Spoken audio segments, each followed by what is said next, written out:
স্থিতিশীলতার পরিবর্তে জুলাইয়ের পক্ষ শক্তিগুলোর মধ্যে ফাটল ধরানোর চেষ্টা চলছে। দেশি বিদেশি নানা এজেন্ট ও চক্র সুপরিকল্পিতভাবে বিভাজন সৃষ্টিতে কাজ করছে বলে মনে করছেন রাজনৈতিক দলগুলো। নেতাকর্মীরা বলছেন, পারস্পরিক অবিশ্বাস এবং গণ আকাঙ্ক্ষাকে দুর্বল করার অপচেষ্টা জাতীয় স্বার্থের জন্য হুমকি হয়ে দাঁড়াতে পারে।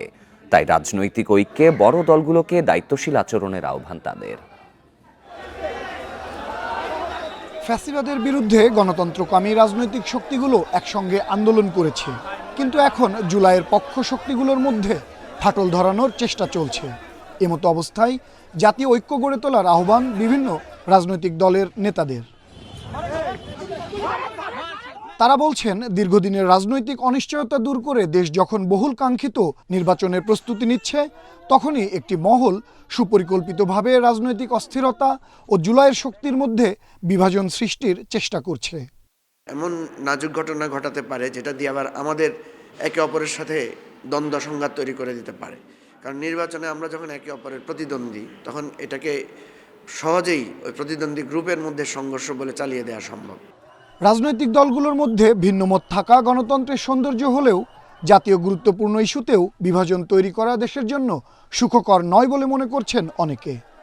আন্দোলনের সময়কার ঐক্যটা হয়তো ওই মাত্রা এখন সম্ভব না, কিন্তু কিছু প্রশ্নে স্বাধীনতা, সার্বভৌমত্ব, জাতীয় নিরাপত্তা, মানুষের ভোটাধিকার, গণতান্ত্রিক অধিকার, ফেব্রুয়ারির নির্বাচন এবং ডেমোক্রেটিক ট্রানজিশনের যে প্রশ্ন, ব্রডলি এসব প্রশ্নে দলগুলোর মধ্যে একটা ঐক্যমত দরকার। জুলাইয়ের আকাঙ্ক্ষা বাস্তবায়নে ফ্যাসিবাদের বিরুদ্ধে সকল পক্ষকে ঐক্যবদ্ধ থাকা জরুরি বলে মনে করছে এনসিপি। তারা বলছে, জুলাইয়ের স্বপ্ন ক্ষতিগ্রস্ত হলে দেশের রাজনৈতিক পরিবেশ আবারও হুমকির মুখে পড়বে। পরস্পরকে টার্গেট করে যে বক্তব্য দেয়া, কর্মসূচি দেয়া, এগুলো ঘটেছে এবং এটার ফলে যারা বাংলাদেশের ক্ষতি করতে চায় তারা বুঝতে পেরেছে যে এখানে একটা বড়সড় ধরনের অনেক ফাটল আছে।